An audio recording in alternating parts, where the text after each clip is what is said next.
Oh, this is the Ruben Jay show, and I'm super excited to be chatting with you, to be here with you, to be presenting you with another great episode of this podcast. And yes, I'm being a little bit of a narcissist by saying this is a great podcast. But I truly believe that in order to be a good podcaster and have an entertaining show, that you have to be somewhat of a self-centered narcissist. So I am going to be doing that a little bit today. And I'm really excited for this conversation. Before we jump into that conversation, I want to just tell you about dollarinthejar.com, the place where you can get this podcast and other interviews I've done, articles that I'm writing, blog thoughts, and all that stuff that I'm just going to throw out to you. You can get it ad-free and you can get it early. dollarinthejar.com.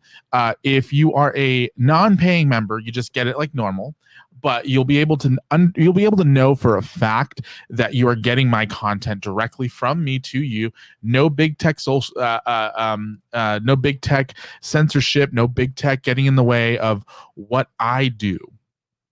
So dollarinthejar.com, there's a free membership and there's a $3 a month membership. The $3 a month membership is where you will get the ad-free content, where you'll get early access to the content that I post, where you might get some behind the scenes stuff. You might get some extra bonus stuff. I don't know yet. I don't know everything that I am planning on releasing over the next couple of months and years over at dollarinthejar.com. So head over there, dollarinthejar.com, dollarinthejar.com, dollarinthejar.com, and also multimediamouth.com/Amazon. I know you do shopping on Amazon. I know. It's okay. You can also go to multimediamouth.com/Amazon, click on the Amazon banner, and start your shopping there. Doing so will get you a small percentage, or will get me a small percentage of what you spend. So you buy a TV, I get a small percentage. You buy an ice cube, I get a small percentage. Anything you spend, I get a small percentage of it. Does not cost you $1 more. So let's jump into this week's episode with my guest, Jeff Revilla. All right, it's Ruben Jay show, and excited to chat with this fella right here. I'm gonna call you a fella. We're going to pretend that we are in Ireland, I guess. If you're not watching the video version of this, Jeff and I were comparing hairstyles a minute ago, and my hair on the left side currently looks like a bird's nest. Well, Jeff looks like a perfect just masterpiece over there. Well, I mean, I think we have hair envy. You know, you always want what you can't have. I wish my hair was soft and fluffy, but it's almost like the Jetsons cartoon that comes down and like forms my hair in the morning, and then I wake up like this. This isn't an accident. I'm kind of stuck like this. Well, that's the funny thing is I wake up looking like this. I put product in my hair, and then at 5:30 in the afternoon, when it's time for me to go, when I go home from work, but get off, from work, my hair is like this. I don't know what's going on. It's Jeff Revilla. Revilla. Hey, Revilla. It's funny. So just real quick, just to tell people at home, I spent the last 5 minutes trying to figure out how to pronounce his name. He told me how to pronounce it, and I completely screwed it up. But Jeff he's the host of quite a few things. He's a jack of many trades. He currently is the host of a podcast called Stuff I Never Knew Trivia Game Show, which I've been on twice. I've won once. And your episode literally is dropping right now on it's on the Armstrong Neighborhood channel and the YouTube channel. You are live right now as we record this. Wow, this is wonderful. People who are listening to this in a month are going to be like, how do I watch it? Go to the YouTube channel. There was an Anderson Neighborhood YouTube channel. Armstrong. That's right. Armstrong. And yep, there we go. I can't read. I can't pronounce things. I can't read. He's also so your bio that you sent me, it's just links. I'm just spamming your well, Jeff, I don't need penis enlargement. Well, I get 25%. You get 25%, and I get 25%. That's how that link works. But you're also in the process of launching a creator community and podcast called Rise and Outshine. So we're going to talk about all that stuff. Jeff, welcome to the Ruben Jay show. I'm extremely excited to chat with you because I think what you're doing with your trivia game show is revolutionary in the podcast space. There's things like Jeopardy. Well, but that's television, and it works well on. And I know this podcast now goes out on a television network, but really, I've seen people try to do trivia style games on podcasts. It just doesn't work out well. Yours is not only is it fun, but I actually learned stuff in the process. So I really appreciate that. Like it, I think I'm kind of like you've already heard me joking around. I'm kind of a nonsense. Well, I'm the wacky guy, right? And like I like to have a lot of fun, but to put together, a 30-minute show, it took me 100 episodes to probably get it decent, and then oh yeah. maybe in the last 25, now that there's a producer, we're doing it for television. Now the format is pretty solid. Like we goof around, we play silly games and have fun. But like you said, there are facts in there, like somewhere in there, and you do learn things that you would never expect. Even in the final round, you're getting like 3 very random clues to help you figure out what something is. So you're learning like 30 facts without even thinking about it in the final round. Yeah, and that's that. My question really is designed to figure out what your thought process was when you began the process of developing the show, and like where did the idea come from to do a podcast game show?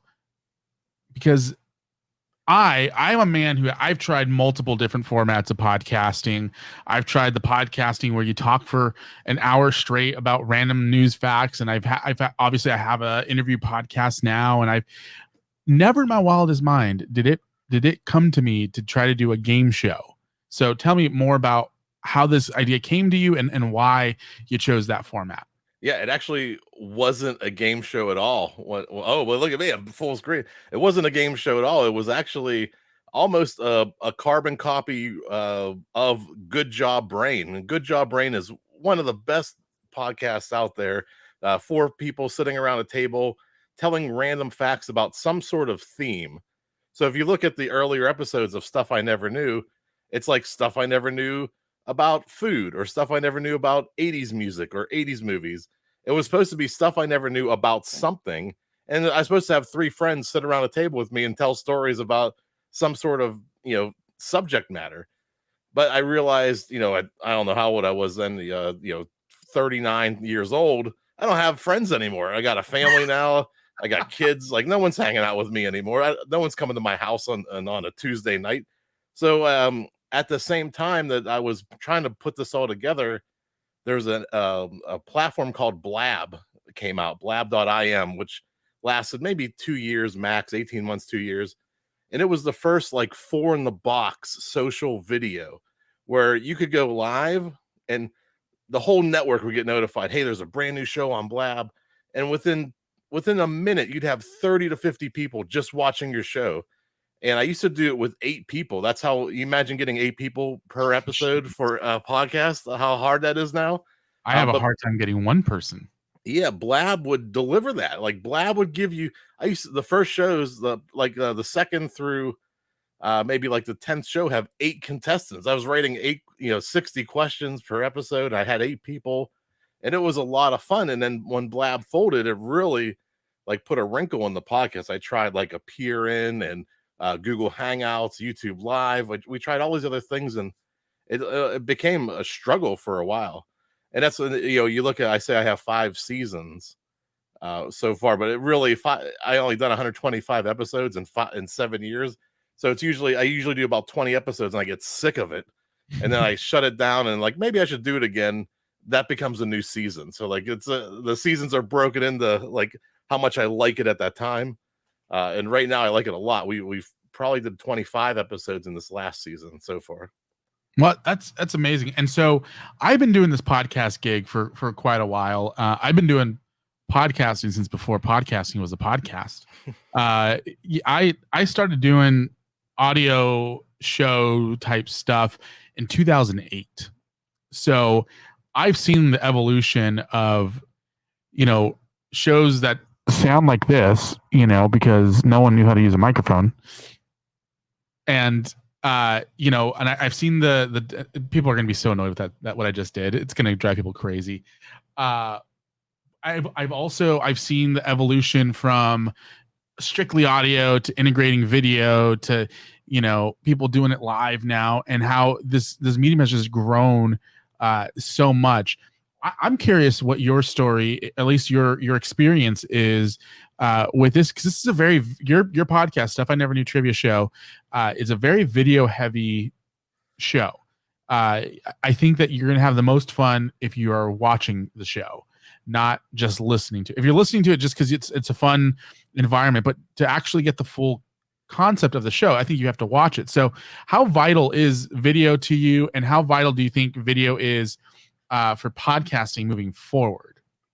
Well, for me, live is the thing that I'm searching for. I love the idea that a podcast can be live in front of people and people can consume it in real time. Like, you're live streaming here. I think there's 4 dimensions to podcasting. And the first is audio, right? You start with audio. That's the easiest part. Everybody can record audio. You can do it on your phone, right? Hey, look at me. I got Google Recorder, blah. And you can do that. I know you're an iPhone guy, so I'm sorry about that. So you can do. I prefer superior products. I mean, you have a superior looking microphone, but I prefer the superior iPhone. So then you go from you can do audio, right, and then you can do video, and that's kind of like the 2 dimensions that most people think where podcasting goes. But what you can do, what you're doing here, live streaming. Now you can take this podcast, outside of the basement, right, outside of the basement to the world. Yeah. But I think there's a 4th dimension here that I'm trying to push into, and I'm trying to do for podcasting what comedy clubs did for comedy in the 80s. Like, I want to have like on stage meet and greets and live podcasts. So what the concept that I call an infinite seat theater is, can I do this in a physical location, entertain a crowd, like not just talk about the recipe or what I put in my Chipotle bowl, but I want to give a quality half hour entertainment, and sell tickets locally, have people in a studio audience, and live stream that to the world. So that's kind of like the 4 dimensions of podcasting: audio, video, live stream, real time with a real audience. That's where I'm trying to push this into. And I think that's the future. At least it's the future for me, and what I'm going to do, which I'm going to do it anyway. Whether I lose my shirt in the house, try to finance it. But I think that, obviously, as we get into the new normal, because we had the new normal with the pandemic, and now we have it's coming back to the new normal. I think there's a market for this DIY entertainment, like the same way we had like punk rock clubs in the 80s. Mm-hmm. You had comedy clubs pop up. It kind of supporting these underground movements, and that's kind of like the space that I want to fall into. Yeah, and I think that's an interesting concept. I have done live events in the past. I know you have as well. And if I never have to produce a live event ever again in my life, I would be happy. If I was invited to a live event and just had to show up as a talent or as a guest, I would love to do that. I think that'd be fun. I think there's definitely going to be, it comes down to audience. I think what it comes down to is, do you have an audience that would be willing to listen to you and 3 people or 4 people or however many people you're going to have on stage? Are they going to be willing to come out and pay 5, 10, 15, 20, however many dollars you're going to charge for that entrance? Are you actually actively planning on doing this, or is it just in like conceptual mode right now? This is like 90% conceptual, and I'm getting towards pulling the trigger and getting a physical space. Like, I'm close, maybe 6 months. I'm talking small 100-seat theaters. I'm not talking like, something, somewhere I can put 10 rows of 10 chairs in it. I'd be with a stage, some lighting. I would be the happiest guy on earth. Like, that would be my dream. And if I get 20 seats sold on a night, I would be so excited. Like, just I think there's enough to pay the bills, but that concept is there. And I'm not naive either. Live podcasting is a hard thing to do. Like, it's hard to get the good audio. It's hard to get that audio out, live streaming it. But it's also hard to have good content live streaming. You listen to a lot of local podcasts, people who are, podcasting down the street. Like, I got a podcast. We talk about movies and how when we were kids, we watched movies and we would eat like Donkey Kong cereal. Like, that's not really interesting to anybody outside of you and your brother talking about like we used to wrestle on the mattresses, and then we do all this dumb stuff. That's a hard story to tell unless you're like a Mark Garofalo, or somebody who's like a Marvel comic telling you stories about his childhood. And then maybe the audience is going to be interested in. But if you're just average Joe on the street telling stories about your childhood, that's a hard show to sell. So you kind of got to like trivia is easy to do live because I have a rhythm. I can control the show. I can tease the contestants a little bit. I can get them laughing and goofing around.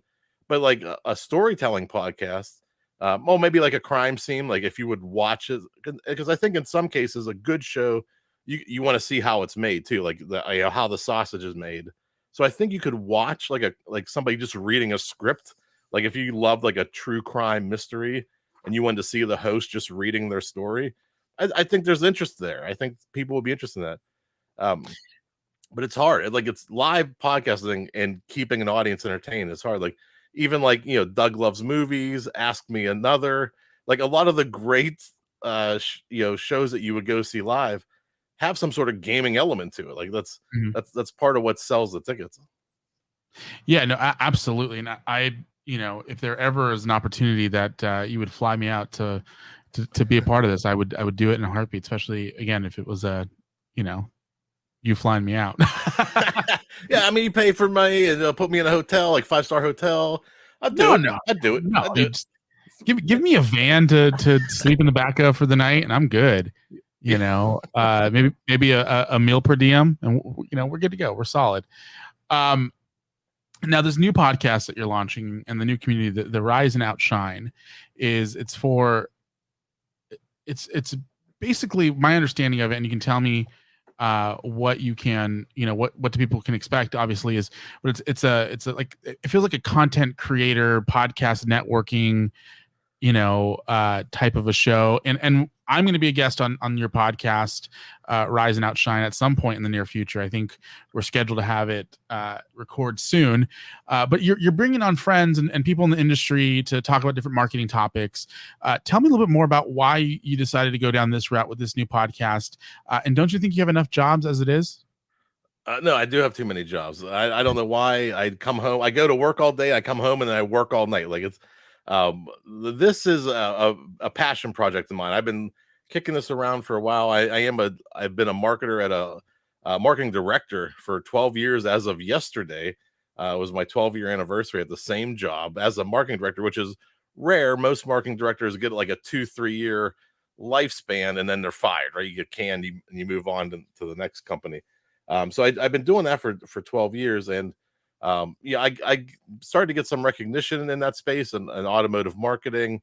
I've been starting to make appearances, other podcasts, on stages, presenting and talking. So I'm like, people are starting to like look at some of the things we've done. Like we're one of the few dealerships in the country that are monetized on our YouTube channel. We get a check back from YouTube every month from the videos that we're producing. So we're like ahead of the game on content creation. And so like things that we're doing, people are taking notice of. And that's my big passion, is this whole digital marketing stuff. It's what I've been doing for maybe 20 years now. I had a skate shop before that, e-commerce. We did e-commerce all over the world with skateboards and manufacturing, videos. Like we were doing videos on YouTube in 2007, I think. And the marketing aspect of this is like a huge part of what I love to do. I love just talking with people, talking strategy. And what we're doing is we're bringing on fellow marketers, people I know, people get recommended to me and they do this. They create podcasts, or content creators, or making YouTube videos. And we're going to start to look at maybe 3 to 4 news stories that are popping that week. Like, Mr. Beast turns down $1 billion. We have, one of the iHeart Media was buying their podcast downloads through an app. Like you could click a game and it would go right to and start a download of a video. So they're spending $10 million, doing this. So we talk about what does that mean, not just for them, like now that, people have found out about it, but podcasters constantly get approached to, hey, I can promote, you got all these podcast promoters. I'll promote your podcast. I'll get you thousands of downloads. And as soon as, you pay it, and then as soon as the bill's sent, the podcast downloads go right to zero because they were just using bots. So we take that current news about, hey, this major company's doing that. If you were to do that, these are some of the repercussions that would happen if you were to buy your own podcast downloads. So we try to take current events and apply it to people who are, in the same space that we are. They're coming up, the new people, the DIYers. And literally right now it's Rise and Outshine. If you went to the site, you'd be like the fourth person to sign up. But I'm literally in launch mode right now. My first goal was to get the first 3 episodes of the podcast going and then really start to build up the community. But there will be a weekly podcast where we'll take these news stories. There'll be the website where we have bulletin boards, social element. We have you'll be able to get the podcast downloads and know you'll get directed on where to download it. And then once we tie all that together, if I'm not doing enough, monthly, there'll be monthly mixers where I'll bring in a keynote speaker. Anybody who attends, there'll be a time where we'll break off into groups and you get to meet like 5 to 10 other podcasters and hopefully book each other on your shows. And then we'll come back and we'll do like a little showcase, maybe 2 or 3 shows that are rising up, popping, new shows, and we'll run their show live at the event. So you'll get a keynote with some good advice. You'll get to meet some other podcasters, and then you'll get to see, here's 2 other podcasters doing it live, and here's how they do their show. So I think it's going to build this whole thing around content creation and show you how we do it and how to get better at doing it. I love that concept. And might be where the podcast gets boring for the general public, because this is where podcast nerds kind of start to nerd out. I feel like this is a better version of what Podcast Movement's trying to do. I think Podcast Movement had its time and its place. And I know one of the guys who's involved with it. And, I like the networking element I've never been to a Podcast Movement event because mainly they've never, outside maybe once, haven't been to LA, and I don't feel like flying and paying hundreds of dollars to attend an event. But I feel like this is a much better project for up and coming podcasters, because I feel like there's going to be a lot of tangible assets that people are going to be able to take away and apply to their creative flow, as opposed to just networking, just solid networking. So are you trying to compete with Podcast Movement? Not directly. I mean, there's other shows like, there's been talk shows before. Like, talk show concept isn't that new, and meet and greets aren't particularly new. I think maybe the way that I'm assembling this and packaging it, it's not only the podcast is weekly, so you get a dose weekly. If you'd like to just get the audio or the video version, I'll record it both audio and video, so you can get that weekly. Monthly, once a month, there'll be a bigger version of that where we'll all get together and network and pass the cards around and see how we can complement each other's shows. But then daily, this group will have message boards and forums. You'll have you can do posts, say like, hey, I got my first 5,000 downloads happened today, and the community can cheer you on. So I think that it's broken down into these 3 very specific segments, and there's probably going to be Podcast Movement or Podfest or Podcamp. I don't even know if they still do Podcamp. That'll date me a little bit. There'll probably be an annual conference. That's the big goal, is because originally it's going to be Rise and Outshine 2020. That's how old this idea was. I was going to do this in 2020, but I got involved with the Indie Pod United, and we've produced 3 events with them now. And but this is going to be, I have it broken down very strategically into these 3 buckets, but the 4th bucket's probably going to be an annual meeting, if not maybe twice annual. So these monthly kind of meetups or whatever would be virtual, like Zoom sessions? All virtual. Yeah, I'm a big Hopin guy. Totally. The community would get the tickets for free. Outside the community, I'd probably be a small, like a $5, just to help pay for some of the bills. But the community, it's free for the community, and they can come in. It's probably going to be like a 3-hour event. I'm gonna try to do it on an evening. That's another thing too. Like, a lot of the podcast mixers seem to be like daytime, like 2:30, and somebody like, I can't go. I got to work. I got my kids are just getting a day job. Yeah, I got a job. How do you think I pay for podcasting? I got to work. My kids are getting off the bus at 2:30. I can't do that. So I am going to be big focus on the evening. I can put together a nice 3-hour event, an hour, half hour of a keynote, then an hour of the meet and greet, and then an hour of running, seeing two people run a show, kind of like the old Star Search, like, up and comers. Here we go. It's your time to shine. You got an audience of maybe 100 people. Take it away. That's an amazing concept. I'm actually in the process of signing up right now. Is there a fee to being a part of the community? Not now. I'm going to keep it open. I want to, build it up, work out the kinks.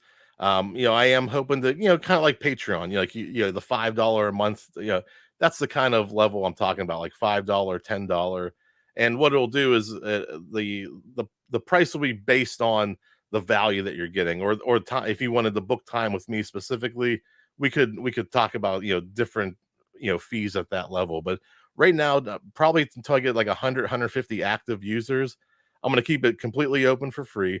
That'll keep, if you're a member there, you'll get the mixers for free. So like, it's good to sign up early. And then, in that beta program, while we work out the kinks.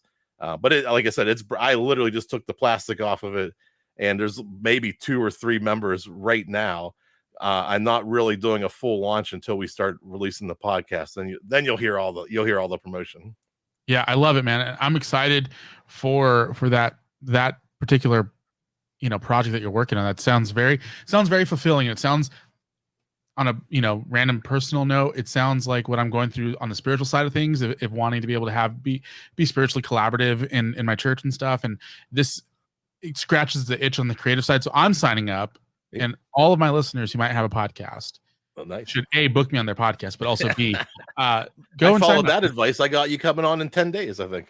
Exactly. Yeah. And then just a couple of days from when we're recording this, I'm recording your show. And that's the one thing that I find very interesting about podcasting is, we have all these different communities that bring different things. Some communities are, let's help you build an audience and just market and bring your spam posts. And we have others that they want to be tools for you to use, but don't you dare mention the name of your show or the link or the artwork or anything, because we'll strike you down. And then there's others where they're well-intentioned, but nobody really knows.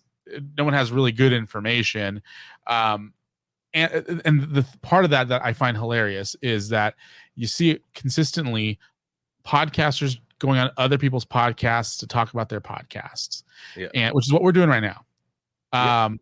Do you think that that's a good strategy long-term for podcasters, or at what point do you think that I should stop asking my friends to come on my show?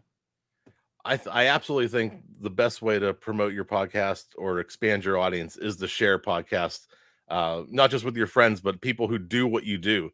Go find other, there's 1,000 podcasts of people talking about podcasts. Well, guess who I'm going to start booking for the next 6 months, right? I want to get on every show about podcasting, talk about my, event production company, what am I doing, what value can I add to their audience? I talk about those 4 dimensions. Like, that's something a lot of podcasters never thought about. That's an easy way for me to get in.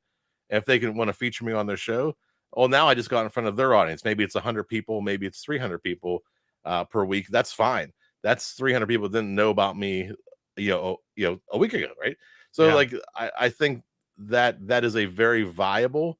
You mentioned the things I don't like. You mentioned a lot of these communities end up being like spam posts, and so my goal was to keep the level high. Like, I want it to be the values there that there's no need to spam. Like, I want to keep the level of information that you're getting. I will be in that community every day. So I'll be monitoring the posts anyway. We'll probably have some admins as we grow a little bit, but the value of what you get, like if I can just, direct, reach out to you, Ruben, and hey, I got this little thing going on. I'm not sure, is this the right way? I saw you did it this way. Like, why did you do it that way? And the value there between those connections and the knowledge that you're sharing, there's no need to like, hey, come watch my show. There's no need for that, because you'll talk about each other's shows because you'll be so excited to see somebody grow who started in that same community. That's kind of what Rise and Outshine is. That the rising tide lifts all ships. That's what we want to do. I have the theme song that we did which is like it's my joke is rise in the rankings and outshine the competition. We wrote this like 80s jingle, and I could play it for you. I don't know if you want to hear it or not. Oh, please do. Yeah, please do. You like 80s jingles? Let's see. I love jingles in general. Let's see. I don't know. We'll see if it comes through. Let me know if you hear this. It's do not hear anything.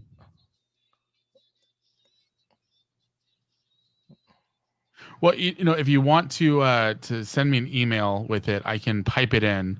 Oh, you didn't hear that? I did not hear that. No. Or we can just cut that part of it out. It's up to you. Are we live or are we No, we're pre-recorded. We're just pre-recorded. Okay, hold on 1 second. Watch this. I got a stream deck. I'm gonna add this. Sorry here.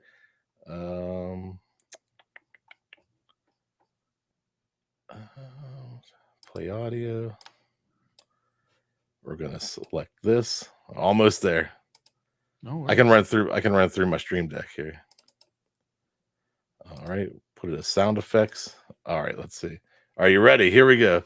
Let's do it. All right, the debut. Nobody has heard this yet, and so I'm so excited about. So I talk about my nonsense, and I just like having fun and goofing around, and really delivering that value. But I want to have a good time. Like I want you to like laugh and learn and have fun. So I thought, what would be better than to have like this like 80s like Perfect Strangers type TV sitcom theme produced for the show. And here we go, the debut of the Rise and Outshine theme song. We're asking the experts, we're all on a mission to rise in the rankings and outshine the competition. Welcome to Rise and Outshine. I love that. That's great. It's so fun. Like it's silly. It's so over the top, and then you hear me go, "Hey, everybody, welcome! It's Jeff." You'll hear the voice come in, and that is so 80s. I just love it. We got I think it was like $20 on Fiverr. It was a great thing. Fiverr's a wonderful tool. I love it. It really is. If you're a creator of any kind and you just need something created for you, check out Fiverr. It's a great. Use promo code Ruben Jay for 20%. I'm just totally kidding. Jeff, I really appreciate you taking time to chat with me. As we're wrapping up here, slowly but surely. I don't know how you are on time, but for people who are listening right now, who are maybe some business owners, who are maybe looking for maybe a tip or two to help better manage their brand, do you have any quick advice that you can maybe give to somebody other than book you for a consultation? Yeah,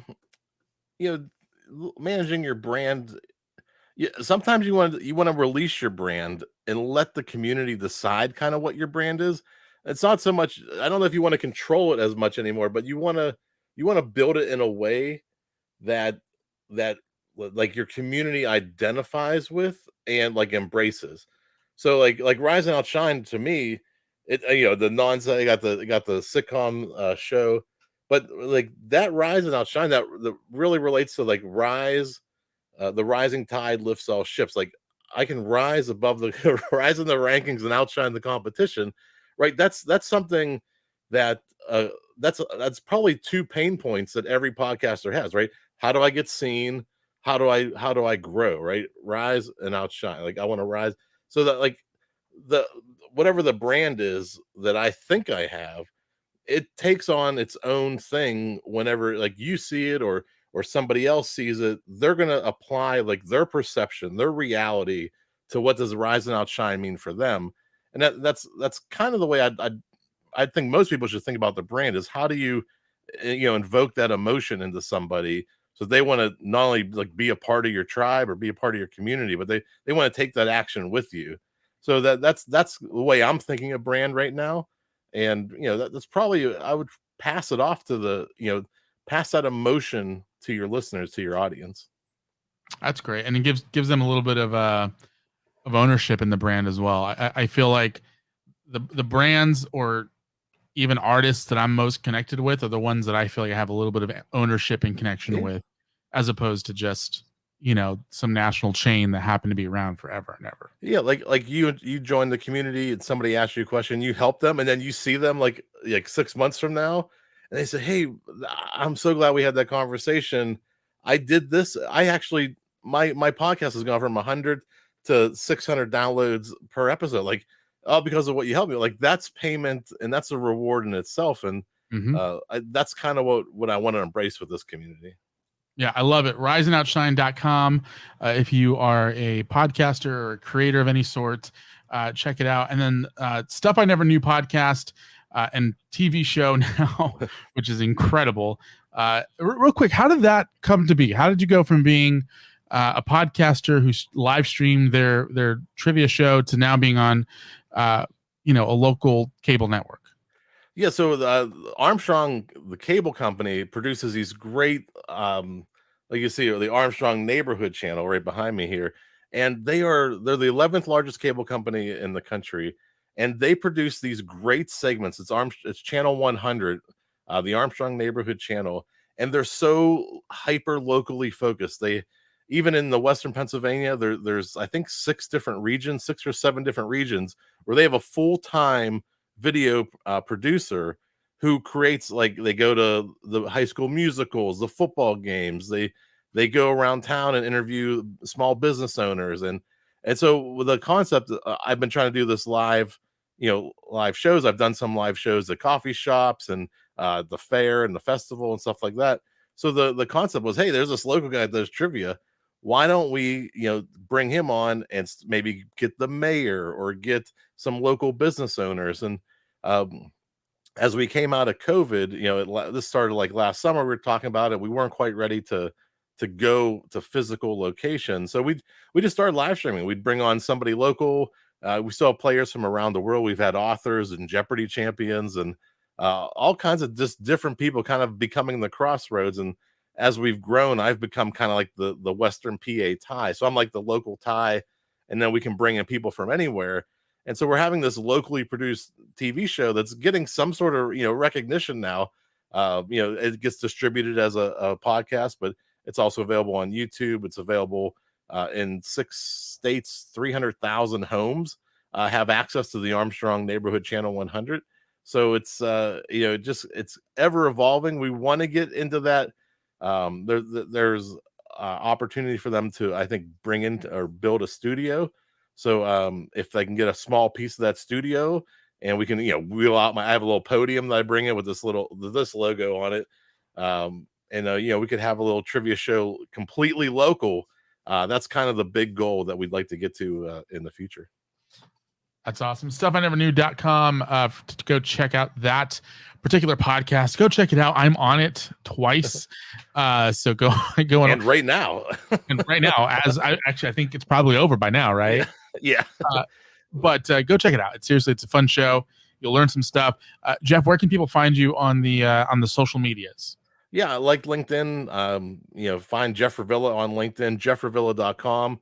I'm Revilla on Facebook. That's facebook.com/Revilla. So Jeff REVILLA.com, jeffrevilla.com. That's jeffrevilla.com, jeffrevilla.com. That's such an old school marketing technique. I love it. Just say it. I have 30 seconds of airtime. I'm going to use every second. There you go. Awesome. Thank you so much, Jeff. We'll be back with more in just 1 second. Now, my friend Jeff Revilla, he is the host of the Stuff I Never Knew podcast, trivia show, as well as the Rise and Outshine podcast. That was a great chat. Jeff, I thank you so much for spending the time to chat with me on that one.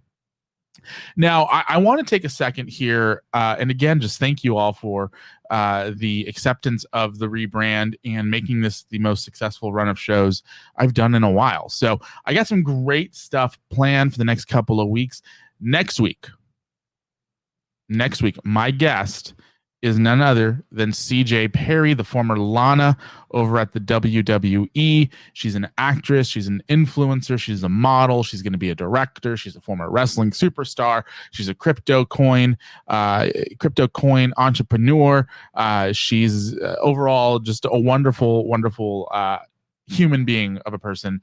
And I'm excited to chat with her next week. So stick around for that. All of that and more. Make sure to follow me on social at the Ruben Jay on all the big socials, including the ones that people don't like to talk about, but also at the Ruben Jay Show, where you'll find this show and so much more. Also, make sure to subscribe to us on your favorite podcast platform and head over to youtube.com/multimediamouth to help the podcast. So all that, thank you so much. I will talk to you guys next week with CJ Perry.